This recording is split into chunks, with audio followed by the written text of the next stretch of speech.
Hello friends, welcome to CEC Live Lectures. Myself Aditya P. Tripathi. I am here to continue our discussion on the topic of International Financial Reporting Standards, that is IFRS. This is going to be part 3 of our lectures on IFRS, and since we talk about Ind AS in India, which is actually a name for IFRS in India. If somebody is asking you what do we mean by IFRS in India, you must say that for us IFRS means Ind AS, because we have not adopted IFRS as it is, rather we have converged with them. So there is a term called convergence, which I have already discussed with you, what we have done into convergence, and that is why there was a fleet of roadmap. There was a series of roadmap for different sectors to adopt, or rather I would say to converge with the IFRS, and that's why our regulators took a lot of time and they implemented, or you can say they converged with the IFRS in a very phased manner. So in this part of my lecture, I'll be telling you about the salient features of Ind AS, to which you call as IFRS. What are the salient features of IFRS? What do we mean by principle based standards versus rule based standard? What is substance over form, to which we have been calling as prudence previously? What is fair valuation? Because many people say that fair valuation itself is unfair. How to go for implementing fair valuation into accounting? And eventually we'll talk about component based depreciation, which is actually a kind of innovation in the field of IFRS, because earlier we have been following the straight line method or diminishing balance method, to which we were calling as WDV, and there we were taking historical cost of a machinery or any asset, dividing it by life of that plant to arrive at the annual depreciation. But we could never think about segregating the life of different components of a plant, whereas the ground reality is that every component has a different set of life. So if you talk about electronic items, they have a different life. If you talk about glass and other items, they have a different life. If you talk about the steel component, they have a different life. So now we are under IFRS, we are more meticulous, we are more particular or sensitive about the reality of a transaction. That when I say that the life of plant is 10 years, do I mean that? Can I say with this confidence that all component of the asset as a whole is going to have a life of 10 years or 15 years or so? So that is something which have been incorporated into IFRS, and the same have been percolated down to this Ind AS also. So I'll be telling you about each and every salient feature of Ind AS in due course of my discussion today. So let us talk about the principle based standards in place of rule based standards. So earlier, whatever standards we were having in accounting, they were basically talking about, they were based on certain rules, and accountant used to think that this is rule which I have to follow. But in due course of implementation of those rules, there was a kind of encasement. What is encasement?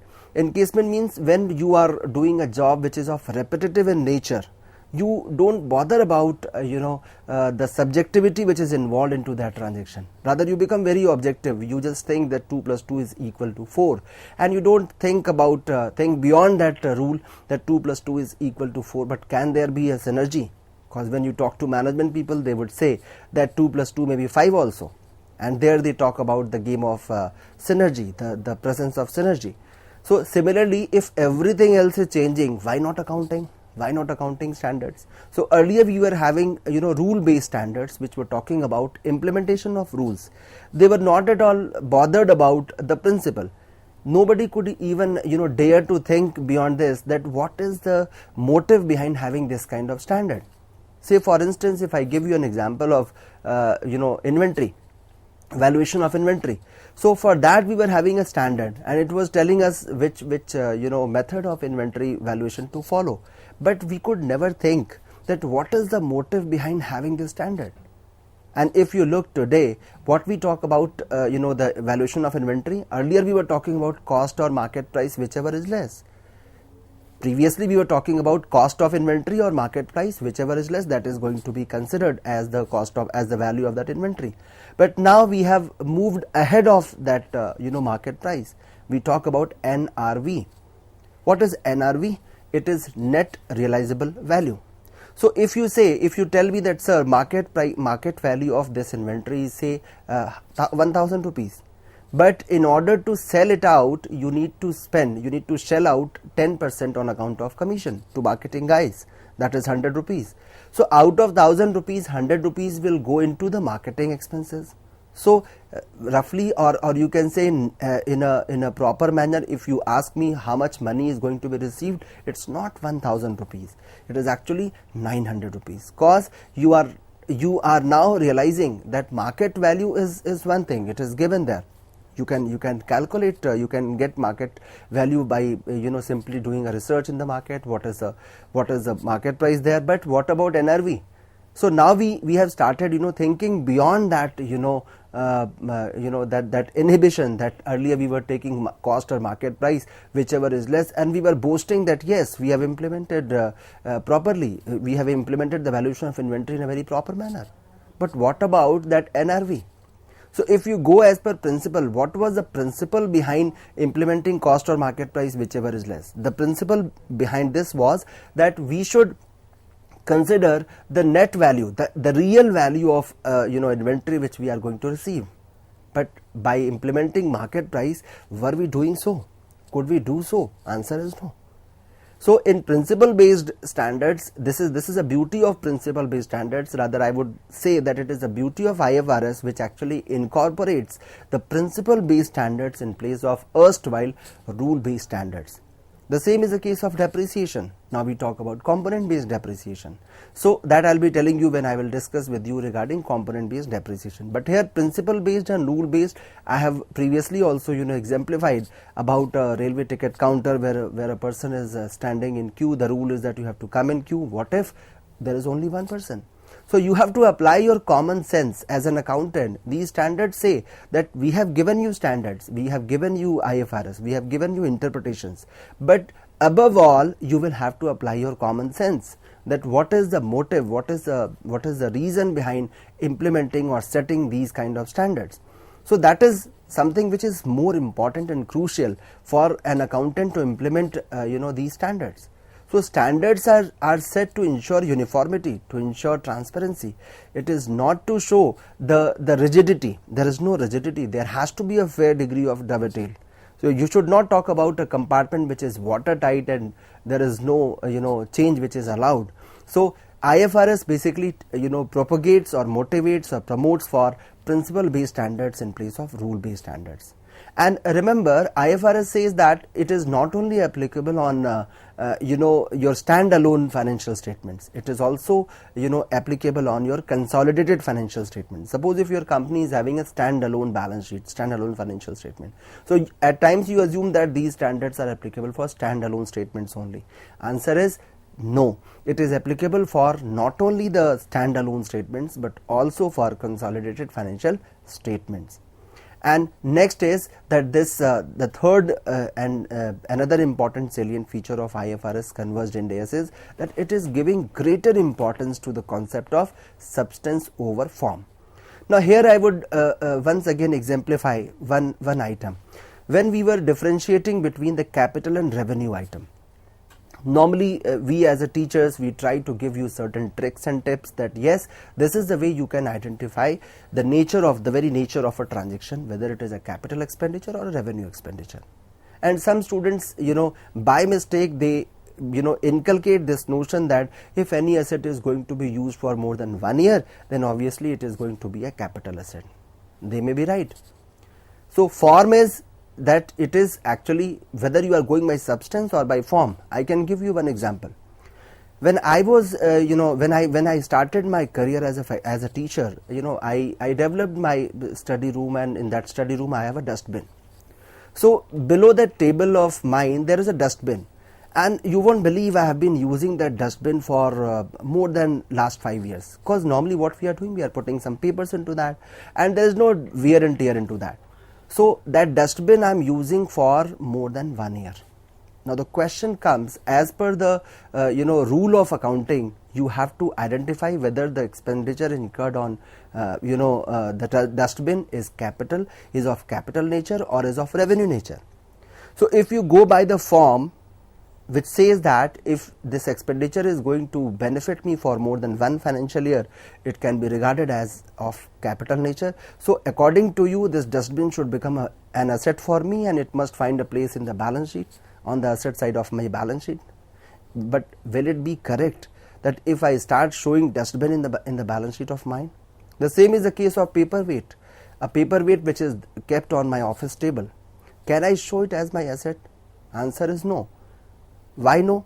Because if I start doing so, my balance sheet will not be confined to a sheet, but it will run into annexures. What is my objective? My objective is to record, to classify, and eventually to summarize. I have to provide financial performance of my company in a summarized manner, in an abridged format. It should not be detailed. But yes, of course, if somebody is willing to know the details about it, the person should have the right to go through it. So substance over form says here, if you go by the substance is the dustbin, paperweight, these small assets, they hardly matters to us. They are written off from the profit and loss account every year. Why don't we transfer them to the asset side of balance sheet? The answer is this, that we talk about the substance, not about the form. So if we go by the form, it should have been posted to the balance sheet. But since we are looking towards the substance of that expenditure, that do I need to show that cost of paperweight or the dustbin or stapler or my bag into my balance sheet? Answer is no. So I need to understand the economic reality of a transaction, to which earlier under Indian GAAP we were calling as prudence. We were calling it as prudence, and some people used to call it as conservatism. That we were ignoring future profits, but we were making provisions for future losses. So substance over form is another important or key feature of this IFRS converged Ind AS, which we have implemented in India. One more point which comes to us here is that we rely increasingly on fair valuation approach. Now here comes the valuation approach. This is basically done not only by accountant, but also is being monitored by the auditors. I can give you one example. Suppose if you are working in a government office and you have to send a letter from one office to another, and there has to be some expenditure on that. Suppose there is some attendant who is actually traveling. You have to send this letter, it is urgent, you have to send it by hand. So that employee is traveling from one place to another. And suppose that employee comes to you and submits a bill of say 1000 rupees, and kilometer is 10 only. So if you go by the rule of accounting, expenditure has been incurred, employee has submitted you the vouchers, the bill is submitted, everything is proper. But do you think that it is fair that for 10 kilometers of distance the person is charging 1000 rupees? Earlier accountants were not entrusted with this responsibility. But now this financial reporting called IFRS, this new name of the standard that is called the standard in new form, that is called IFRS, it has increased the responsibility of accountant as well as auditor. So we are not only supposed to go for valuation, but we have to look into this, whether the valuation is fair or not. Is it fair to charge 1000 rupees for a distance of 10 kilometers? Answer is no. Answer is no, you cannot justify. So earlier for transactions we were not bothering about the fairness of transaction. Although in the audit function it was very much written that you have to certify whether the income statement and balance sheet shows the true and fair picture of profitability and the financial position or not. So auditor was doing so, but accountant was a bit reluctant for it. Accountant never used to think about the fairness of a transaction. Now this is a new responsibility added in the list of responsibilities for accountants, that is called valuation approach. You have to be very fair into the valuation. Now many people they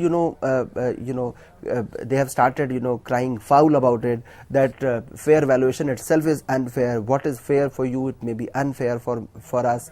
What is unfair for us may be fair to you. See, that is a matter of debate. But in any case, once we have started talking about, at least we have started talking about this fairness of a transaction, that is a landmark step in the field of accounting, which is going to change the entire face and appearance of financial reporting, and that is very important for us.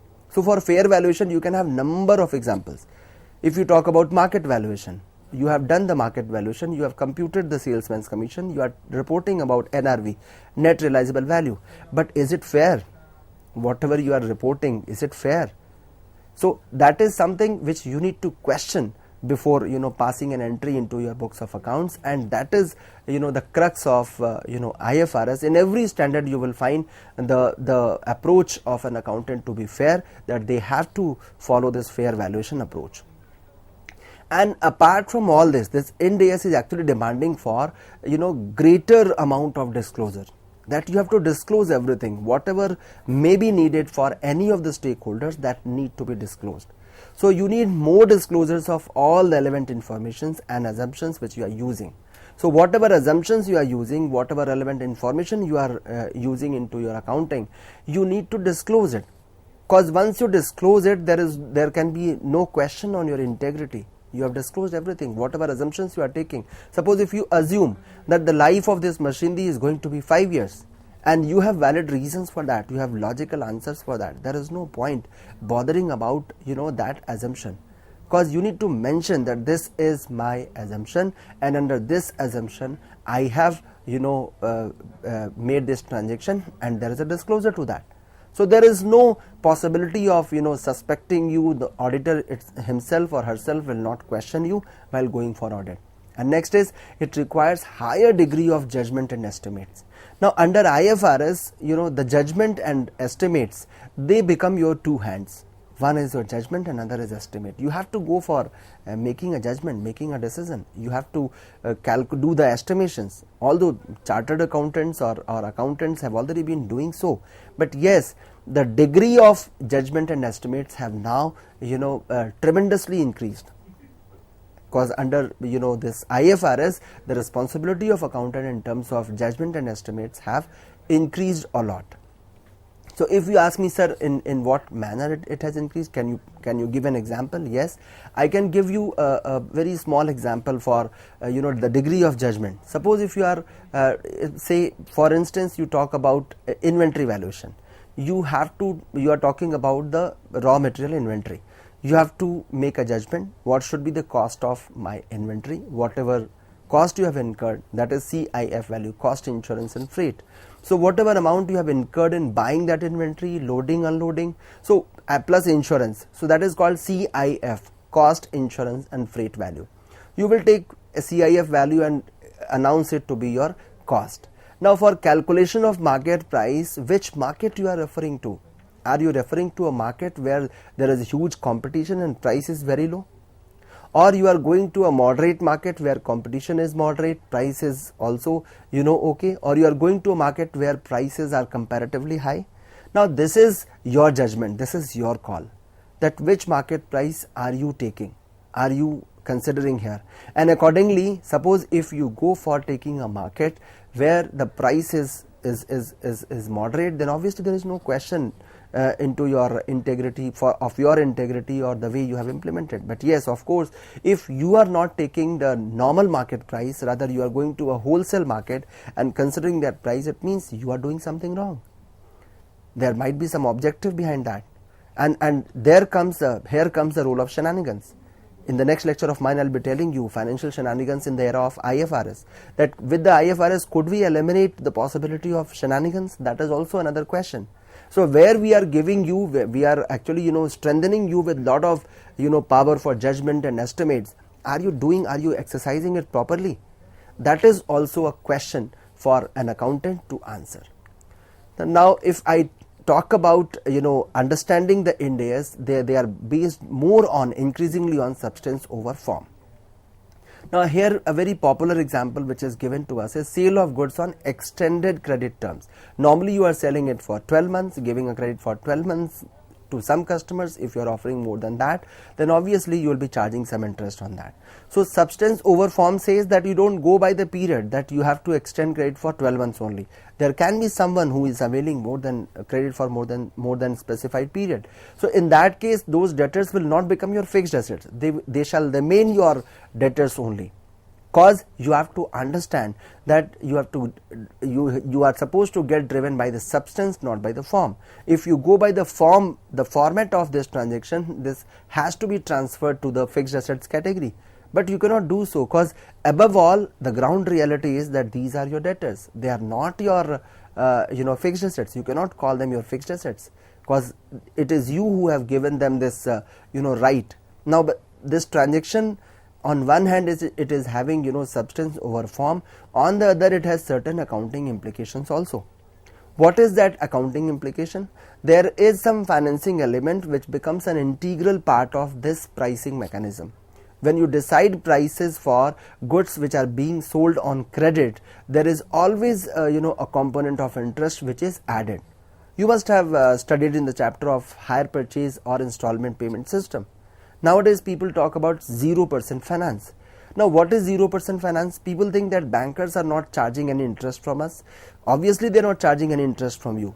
It is actually 0% finance, but the prices under 0% finance are comparatively supposed to be on the higher side, because it is a business house which is going to provide benefit to the banker. Banker is getting business out of it, and businessman is also getting a business out of it. Banker is offering finance facility, and the seller is selling his goods. But here the component of interest need to be segregated, because when we talk about greater amount of disclosures, we have to disclose that what is the actual price of that product which we have received and what is the interest component. So for instance, here in this example, if I talk about goods which are normally sold at price of rupees 100 for 3 months credit, and suppose if you are giving the credit for 15 months and the price is 110. So here rupees 10 will not be your part of your selling price, it will become part of your interest income. So you will segregate it and you will show it separately, that this is my selling price, this is my revenue from my selling activity, and this 10 rupee is my interest income which I have earned because of this different format of sales. I have offered greater amount of credit for the greater period to my customers, and for that we have charge 10 rupees extra from the customers. And remember, this has not only this implication of substance over form, disclosing the reality of transaction, but it has also GST and TDS implications. So you will have to charge the GST on that, goods and services on taxes on that, because you are actually offering this service to your customer. So GST and TDS implications are supposed to be there. So my dear learners, what I wanted to say is that there is a metamorphical change into the entire accounting standard with the emergence of Ind AS, which is nothing but a name for IFRS in India. So this entire accounting, financial accounting is no more financial accounting. It has rather become financial reporting, and you have to report in a proper manner so that there is no doubt, there is no ambiguity. For substance over form, number of examples can be given. I tried to first tell you what is substance over form, and then I have given you examples also. Suppose you are buying some fixed assets or inventories on deferred credit terms, having financing element. Just like you are selling, you can buy also. You are purchasing on deferred credit terms, that you will be paying, you will be giving cash down, getting the property, and later on under installment, with installments you will pay. So financing element which is named as interest, it need to be segregated from the purchase price, so that you should know that this was actually the price of my asset, and this is what I paid on account of interest. This is very simple. We have been doing so in case of house properties. For an individual, when we were buying and claiming for interest deduction under section 80C of Income Tax Act 1961, what we were doing? We were actually segregating that interest, this much you have paid, and principal amount, this much you have paid. So that segregation was done just to avail that tax benefit. So if that was done there to avail tax benefit, because Income Tax Act 1961 was saying that if you wish to avail deduction for the principal amount, this is a section. If you wish to avail the interest, the deduction for interest which you have paid on loan, you have a separate section for that. Similarly, or likewise, here also we have an implication of interest. What would be the original cost of fixed assets or inventories for tax? On what amount the tax should be calculated? Whether it should be calculated on the purchase price, or it should be calculated on the price of asset, purchase price minus the interest, or whatever should be this, what should be the ideal situation. So you have to understand that if I have to calculate the tax on that, and under deferred credit terms I am buying, so am I supposed to pay tax on the entire price, or it should be on the price which we have actually paid. So this is something, which we need to ponder, that what kind of changes we are now witnessing into the new standard which is called as IFRS, and for India it is Ind AS, that is Indian Accounting Standards. Under substance over form, there can be number of examples, but remember we have to go for unbundling of multiple activities, multiple parts of transaction. That is what we do, and it has of course it has TDS and GST implications. Another point, another very interesting point of discussion under IFRS is time value of money as a measurement basis. Previously, when we were talking about accounting, we were not bothered about time value of money. We were not, transforming the values of our asset as per the concept of time value of money. But now it is very much part of that. So here comes the combination of accounting and finance. In finance, whatever we were calculating, we used to say it's better to have an egg today than a hen tomorrow. So very often we are giving this example that cash is better, credit is not good, credit is not in favor of the business. So time value of money becomes a basis of measurement of interest at effective rate of interest rather than contracted rate is being done just with the motive to recognize interest, income and expenses. You have to recognize the interest, income and expenses, and for that you are actually measuring interest at effective interest rate. Now if I have to give an example for this implementation of time value of money, I would say, suppose if a company issues bond of rupees 100 and there is an interest rate of 10% to be charged on that, and it has to be redeemed at rupees 110. When I say redemption, I am talking about the paying back of this value. So company has issued bond of rupees 100, rate of interest is 10%, and it has to be redeemed at rupees 110 after 5 years. Now presently interest expense is recognized at rupees 10 per year, and rupees 10 premium which you are going to pay at the time of redemption, it will be recognized in the year of redemption. Although some of the companies, what they do, they are amortizing this rupees 10 across the period. They say that suppose if I am going to pay after say 10 years, then 10 rupees or say 5 years, this 10 rupees extra which I am paying, it need to be spread across the period. So 2 rupees every year you will have to allocate. So not only interest is being divided across the period, but this principal amount which you are paying on account of premium at the time of redemption as a part of redemption policy, that also need to be segregated, that also need to be spread across the period. So here comes the role of time value of money. Under Ind AS, what happens? Under Ind AS, this problem has been resolved. Now the interest rate is recomputed to recognize this rupees 10 premium which you are supposed to pay at the end of the life of the bond.